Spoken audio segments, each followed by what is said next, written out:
Good afternoon to all of you.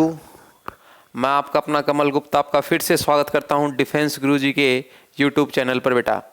और आज फिर से आप लोगों से इस तरीके से रूबरू होना पड़ रहा है आपका टेस्ट जो मॉक टेस्ट 13 था उसका सॉल्यूशन लेकर। क्लियर है?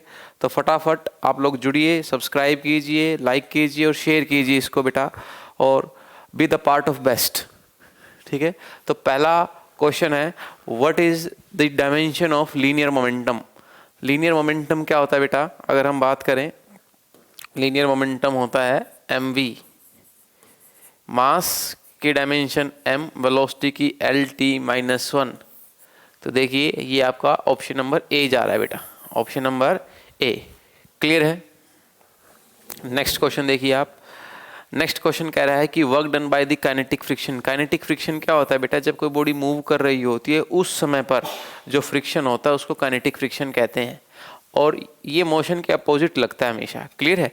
तो डिस्प्लेसमेंट इधर होगी, डिस्प्लेसमेंट इधर होगी, देखिए ध्यान से, डिस्प्लेसमेंट इधर है और जो काइनेटिक फ्रिक्शन है वो इधर लग रहा है, तो एंगल 180 डिग्री बनेगा। और एंगल 180 डिग्री कोस 180 कितना होता है? माइनस, क्योंकि वर्क डन क्या होता है बेटा? वर्क डन होता है फोर्स डॉट डिस्प्लेसमेंट। ठीक है, और जब इसको घटाएंगे तो एफ डी कोस थीटा, और एंगल 180 है तो नेगेटिव आंसर आएगा।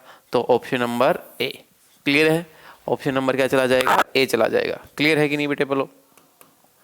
चलिए भाई, ऑप्शन नंबर ए। नेक्स्ट देखिए, if there is a negative charge of 3.2 into 10 की power -10 coulomb on a material, then how much of the electron in the excess on the material. Simple formula लगाएंगे, Q is equal to N E. N कितना है दे रखा है? Negative charge दे रखा है मेरे को, कितना? 3.2 इंटू 10 की पावर -10, इतना चार्ज है नेगेटिव में। आपसे नंबर ऑफ इलेक्ट्रॉन पूछ रहा है कि कितने ज़्यादा है। इलेक्ट्रॉन का चार्ज कितना होता है? 1.6 इंटू 10 की पावर -19। तो n कितना आ जाएगा बेटा? 3.2 इंटू 10 की पावर -10 डिवाइडेड बाय 1.6 इंटू 10 की पावर -19। ये ऊपर जाकर प्लस हो जाएगा तो 10 की पावर 9 आ जाएगा, और ये कट कर कितना आ जाएगा? 2 आ जाएगा बेटा। तो ऑप्शन आ गया मेरा बी। ऑप्शन क्या आ गया बेटा? बी आ गया। क्लियर है कि नहीं बेटे? चलिए भाई नेक्स्ट आगे बढ़ते हैं। ऑप्शन बी आ गया है। क्वेश्चन नंबर 4 कह रहा है कि जब लाइट एक मीडियम से दूसरे मीडियम में एंटर करती है तो इनमें से क्या चीज़ चेंज होती है? देखो फ्रीक्वेंसी से याद रखना, फ्रीक्वेंसी से मतलब होता है कलर से। कलर तो चेंज होता नहीं है, तो फ्रीक्वेंसी कांस्टेंट है। क्लियर है कि नहीं बेटे बात आपको? और वेवलेंथ चेंज होती है बेटा, क्योंकि हमें भी पता है कि जब एक मीडियम से दूसरे मीडियम में जाती है तो वेलोसिटी चेंज होती है, और वेलोसिटी क्या होती है? Lambda into frequency. और मैं कह रहा हूँ कि ये चीज़ तो कांस्टेंट है, ये चीज़ तो कांस्टेंट है। एक मीडियम से दूसरे मीडियम में जाएंगे तो ये चीज़ चेंज होती है, तो इसका मतलब लैम्बडा चेंज हो रहा है। तो ऑप्शन नंबर क्या चला गया? बी। क्लियर है? Option B. ठीक है भाई, नेक्स्ट करते हैं भाई। In a circuit alternating current की जो वैल्यू है, in a circuit the alternating current is of the value, मतलब आरएमएस दे रखा आपसे और पीक करंट को पूछ लिया गया है। आरएमएस करंट आपका कितना होता है बेटा? I0/√2। स्ट्रेट फॉरवर्ड फॉर्मूला को याद रखकर उसके ऊपर आया हुआ क्वेश्चन है ये, तो √2 हो जाएगा, ये I0 हो जाएगा। सर ऐसा तो आंसर मिल नहीं रहा। अरे मिलेगा, √2 की वैल्यू को पुट करो भाई, 1.41, I0 कितना आ जाएगा? 14.14। क्लियर है कि नहीं बेटे बात आपको? 14.14, ऑप्शन नंबर ए। क्लियर है बेटा? चलिए भाई नेक्स्ट बढ़ते हैं। Kepler seconds law is equivalent to, बेटा याद रखना केपलर सेकंड्स लॉ है ना, कंजर्वेशन ऑफ एंगुलर मोमेंटम को मानता है। तो option number A, option number A आ जाएगा बेटा। क्लियर है कि नहीं बेटे बात आपको? ठीक है। Ohm's law is valid eight constant temperature, ये तो पहली लाइन में आती है। ओम्स लॉ जब हम पढ़ते हैं कि at constant temperature V is directly proportional to I, ठीक है, या I is directly proportional to V। Clear है बेटे? बात समझ में आ रहा है? तो ऑप्शन नंबर ए आ जाएगा। क्लियर है? कोई डाउट, कोई समस्या? ठीक है, नेक्स्ट क्वेश्चन करते हैं। According to the work energy theorem, work done is equal to the change in kinetic energy. हमें पता है work done is equal to क्या होता है? Change in kinetic energy. Work done on the body is equal to change in kinetic energy, option number B. Clear है? आज का paper जो है वो थियोरेटिकल बेस्ड ज़्यादा लग रहा है। ठीक है, आसान क्वेश्चन है। What when the efficiency of the Carnot engine is more, efficiency कब ज़्यादा होगी अपने को निकाल कर देखना पड़ेगा। एफिशिएंसी क्या होती है 1 माइनस T2/T1। अब ये चीज़ अगर जितनी कम होगी उतना ही 1 में से कम घटेगा और उतनी एफिशिएंसी ज़्यादा आएगी।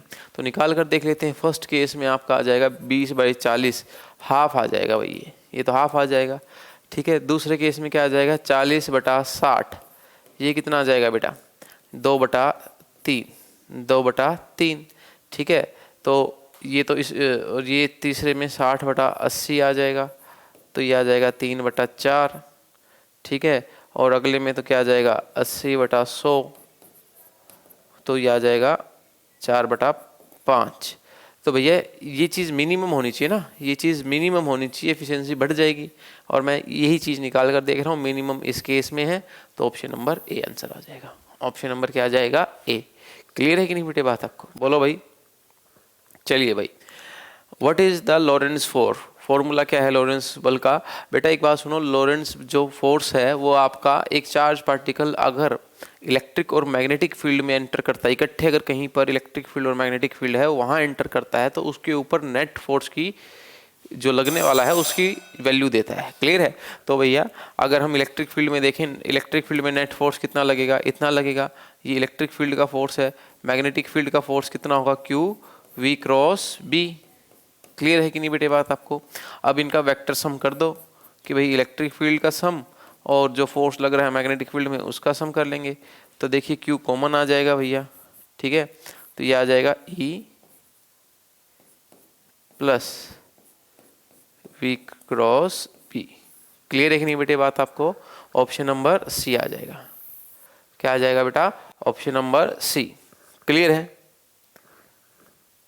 इन what sequence should the three capacitor of 4 microfarad connected so that the combined capacitance is 6? 3 capacitor हैं और हर एक की जो कैपेसिटेंस है वो 4 माइक्रोफैराड है। उनको किस तरीके से मैं जोड़ूं, ठीक है, ताकि मेरे को कितना मिल जाए, 6 माइक्रोफैराड मिल जाए भाई। ठीक है, 4 के 2 है ना। अब देखो बेटा मेरे को ऐसा लग रहा है कि 2 कैपेसिटर ऐसे जोड़िए आप, तो ये आपका 4 का है और ये भी 4 का है। सीरीज में हमें पता है कितना हो जाएगा, उल्टा हो जाएगा, है ना। ये 4, ये 1 + 1, 2/4 हाफ, तो सीक्वेंट कितना आ जाएगा 2। और उसके साथ पैरेलल में एक और जोड़ दीजिए। ठीक है, 2 और 4 ये कितना आ जाएगा, 6 माइक्रोफैराड आ जाएगा, 6 माइक्रोफैराड आ जाएगा। क्लियर है कि नहीं बेटे बात आपको? तो 2 in series and 1 in parallel, option number D.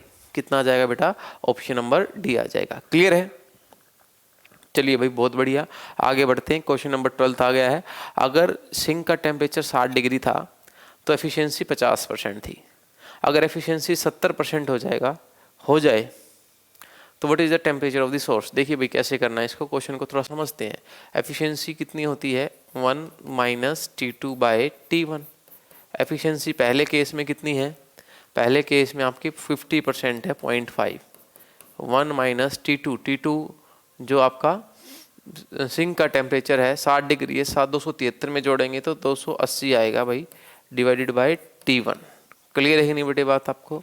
तो ये आ जाएगा अल्टीमेटली, अगर हम देखें 280/T1 इज इक्वल टू 0.5 और T1 आ जाएगा 280/0.5। क्लियर है कि नहीं बेटे बात आपको? तो ये अगर हम करेंगे तो ये आ जाएगा 5 और 3 6, 560 आ जाएगा। कितना आ जाएगा? 560 केल्विन। T1 आ जाएगा 560 केल्विन। क्लियर है कि नहीं बेटे बात आपको? अगर एफिशिएंसी 70% हो जाए तो आपका टेम्परेचर ऑफ सोर्स बताइए, टेम्परेचर ऑफ सोर्स बताइए भैया, टेम्परेचर ऑफ सोर्स।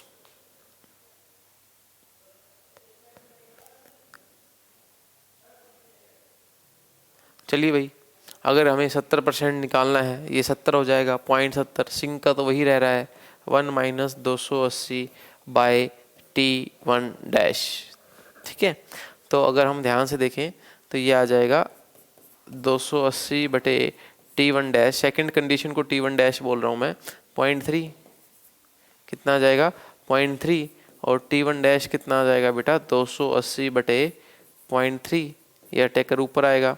ये कितना आ जाएगा बेटा, देखिए ये आ जाएगा पूरा, अगर हम बात करें 3 में 27, ठीक है बेटा, 1 3 3 समथिंग कुछ आ जाएगा।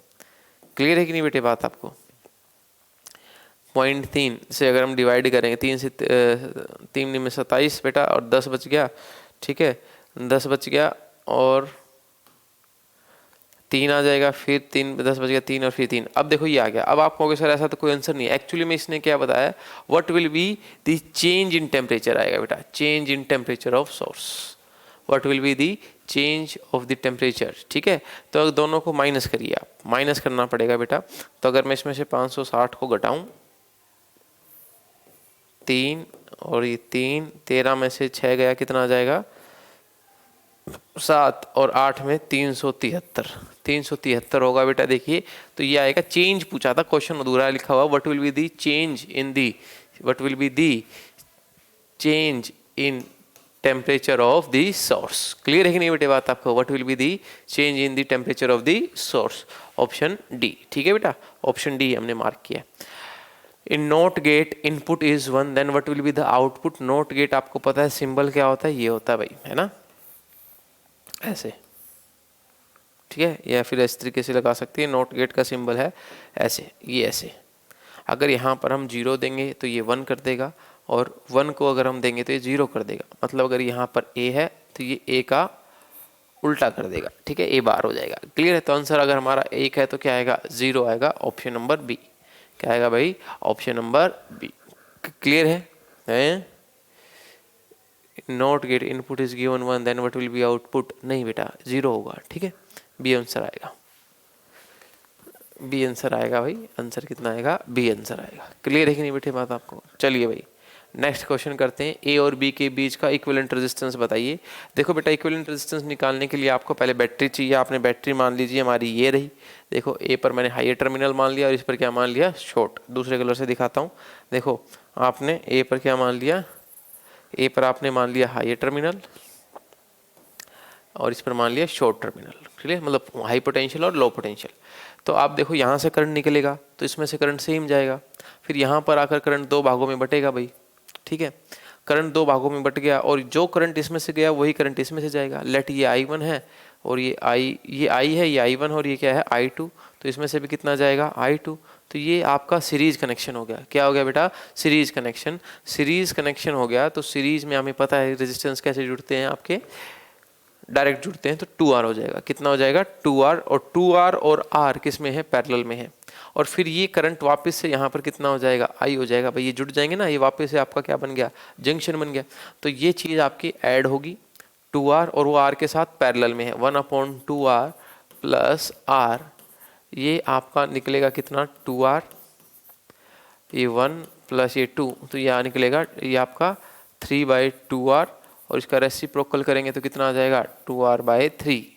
ठीक है, मतलब इस जुगाड़ का जो रेजिस्टेंस है वो कितना आ गया 2R/3, और वो R, ये 2R/3 और ये R सीरीज में है। R plus 2R/3 plus R, ये R नेट आ जाएगा। क्या आ जाएगा, R नेट।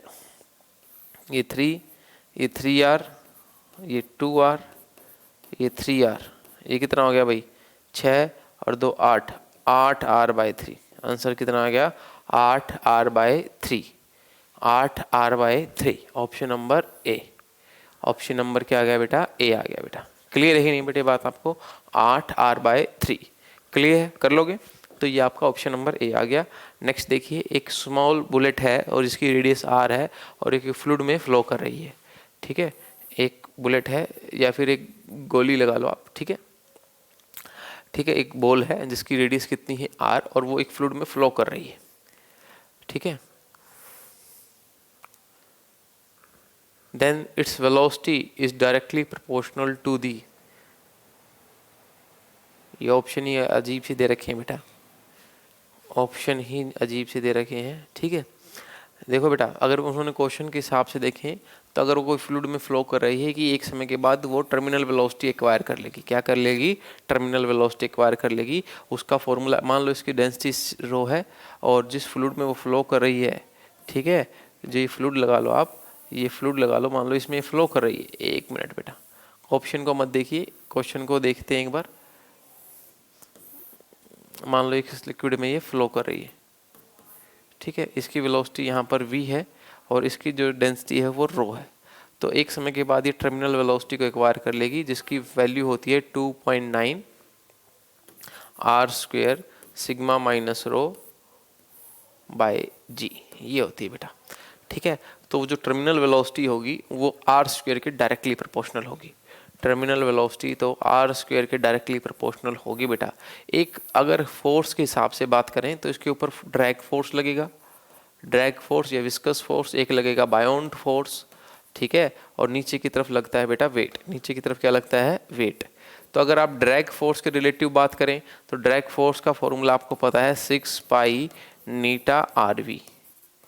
क्लियर है? तो आप फोर्स तो रेडियस के डायरेक्टली प्रोपोर्शनल होगा, वेलोसिटी के डायरेक्टली प्रोपोर्शनल होगा। तो वहां से देखें तो ये ऑप्शन बी जा रहा है। क्लियर है कि नहीं बेटे बात आपको? ठीक है, तो ऑप्शन बी जा रहा है। हाँ वही है बेटा, ये ऑप्शन बी ही है, देखिए क्लियर है।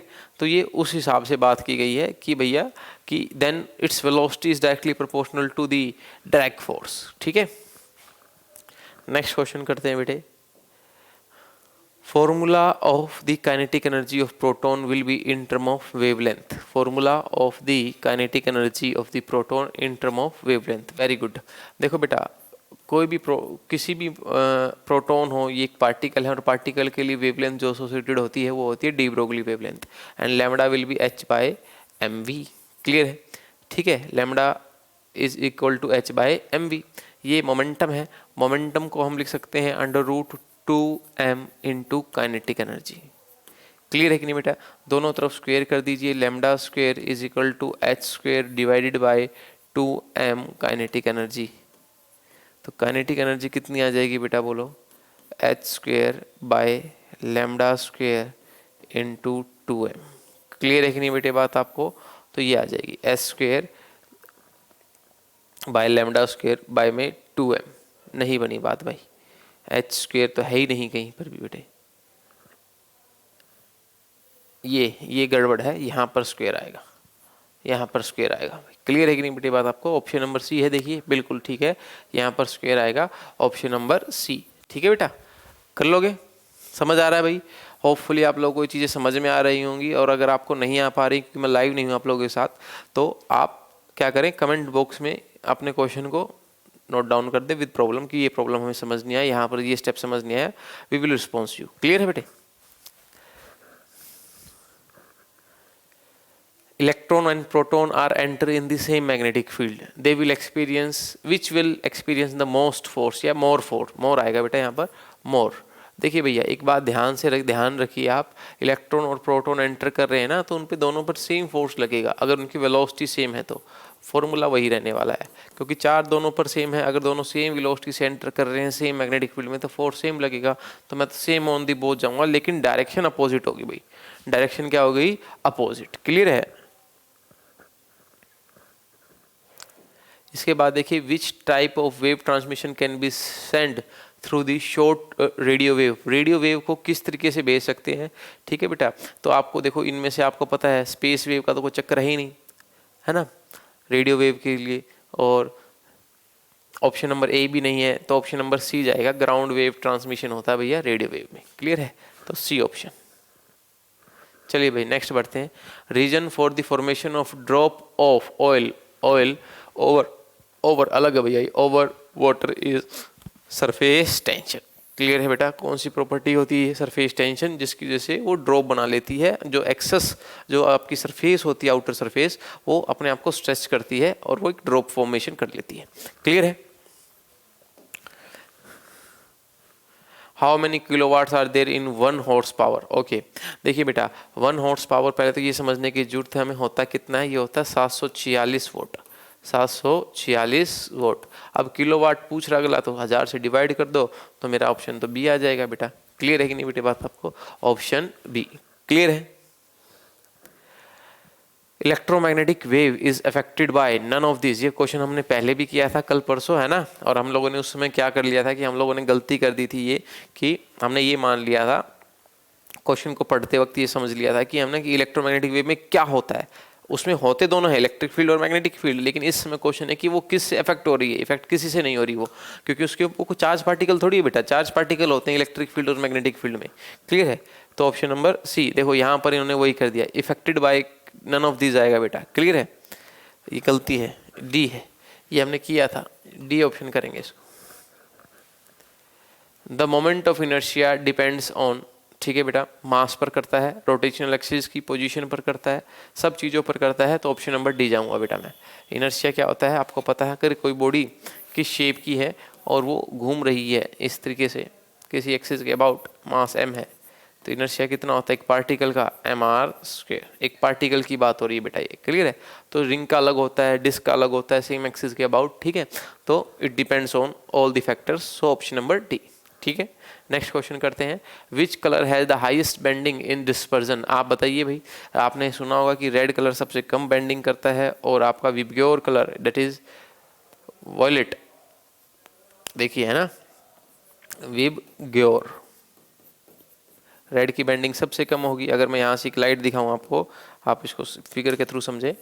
अगर मैं एक लाइट दिखा रहा हूँ आपको, ऐसी वाइट लाइट आ रही है, ठीक है, तो ये 7 कलर में टूट जाएगी भैया, ऊपर रेड और नीचे वॉयलेट, बैंगनी कलर। ठीक है, क्लियर है कि नहीं बेटे बात आपको। तो बैंगनी कलर में सबसे ज़्यादा डेविएशन होगा और रेड कलर में कम डेविएशन होगा। क्लियर है कि नहीं बेटे बात आपको, मोर डेविएशन लेस डेविएशन। क्लियर है। तो आपका आंसर किसके साथ जाएगा, देखिए आपको पता है ये क्या होता है, violet, indigo, blue, green, yellow, orange, red, तो आपका पर्पल, बैंगनी। ठीक है, ऑप्शन नंबर ए पर्पल यानी कि वॉयलेट। क्लियर है कि नहीं बेटे बात आपको। ठीक है, उसके बाद नेक्स्ट देखिए, dimension of the gravitational constant. आपको बेटा जी याद होगा डायमेंशन फॉर्मूला, हम निकाल सकते हैं इस फॉर्मूले से, G1 m1 m2 by are square. Force किसके बराबर होता है, इसके बराबर होता है। तो F R square divided by m1 into m2 is equal to G. Force की डायमेंशन कितनी होती है, mlt-2, इसकी l स्क्वायर, इसकी क्या हो जाएगी भाई, m इंटू m। मास से एक मास क्या हो जाएगा, कैंसिल, तो ऊपर जाएगा तो एक m-1 l³ t-2। Option number B, option number B. Clear है कि नहीं बेटे बात आपको। ठीक है, what is the dimension formula of coefficient of friction. उसका बेटा कोई फॉर्मूला ही नहीं होता, क्योंकि वो रेशियो है दो फोर्सेस का, फ्रिक्शन फोर्स और नॉर्मल रिएक्शन का, है ना। तो no dimension, option number A. Clear है बेटा। तो ये था हमारा फिजिक्स का पोर्शन, और उम्मीद करता हूँ आपको ये समझ में आया होगा भाई। उम्मीद करता हूँ, और ये भी उम्मीद करता हूँ कि आप लोग अपनी मेहनत को दुगना आयाम दे चुके होंगे। ठीक है, और अब तो आर और पार की लड़ाई बाकी है बेटा। ठीक है, तो डिफेंस गुरुजी आपके साथ आपकी लड़ाई में हमेशा खड़ा रहा है और खड़ा रहेगा, और आपका जितना सहयोग हो सकता है डिफेंस गुरुजी से उतना सहयोग आपको मिलेगा। ठीक है, आप लोग जो फेज़ 2 है उसकी, जो अगर आपका फेज़ 1 जो क्लियर करते हैं बच्चे, उसकी फेज़ 2 के लिए भी तैयारी अपने यहाँ होती है, आप लोगों को पता है। ठीक है, तो ज़्यादा जब भी हम लोग आपका फेज़ 2 की तैयारी आप लोगों को स्टार्ट करेंगे तो आपको सर यूट्यूब के माध्यम से इन्फॉर्म कर देंगे, उसके लिए भी आप तैयार रहिए। तो उम्मीद करते हैं जल्द मिलते हैं डिफेंस गुरुजी के प्रांगण में फेज़ 2 के लिए। फेज़ 1 की तैयारी आपकी ज़ोरों शोरों से चली रही है, चलाते रहिए और अपने मुकाम तक पहुँचिए। मिलते हैं अगली क्लास में, तब तक के लिए जय हिंद, गुड बाय।